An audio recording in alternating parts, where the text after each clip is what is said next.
લોકસભા ચૂંટણીને હવે થોડા જ દિવસ બાકી રહ્યા છે, તેવામાં તમામ પક્ષો ચૂંટણીની તૈયારીમાં લાગી ગયા છે. કોંગ્રેસની સૌરાષ્ટ્ર બેઠકમાં કાર્યકર્તાઓએ હોબાળો કર્યો હતો. કાર્યકર્તાઓએ રાજકોટના પ્રભારી ભીખુભાઈ વારોતરિયા અને પૂંજા વંશ સામે બળાપો કાઢ્યો.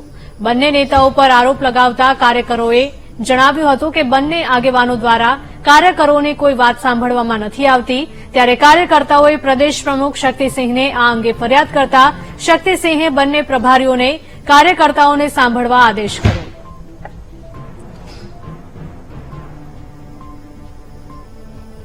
સંવાદદાતા શનિ જોડાયા છે ફોનલાઈન પર. શનિ, જણાવશો કે લોકસભા ચૂંટણી નજીક આવી રહી છે, તેવામાં કોંગ્રેસની સૌરાષ્ટ્ર બેઠકમાં કાર્યકર્તાઓએ હોબાળો કર્યો હતો. શું વધુ વિગતો? જે રીતે વાત કરવામાં આવે તો શક્તિસિંહ ગોહિલ આજે રાજકોટમાં હતા અને તેમને રાજકોટ કોંગ્રેસ કાર્યાલય ખાતે કાર્યકર્તાઓ અને નેતાઓ સાથે, સૌરાષ્ટ્રના નેતાઓ સાથે બેઠક યોજી હતી.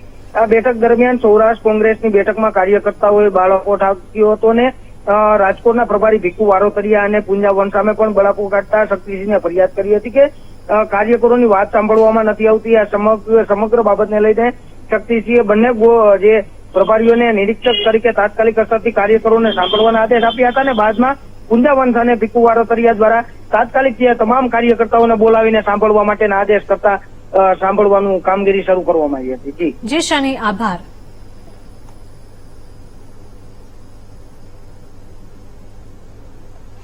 રાજપૂત સમાજ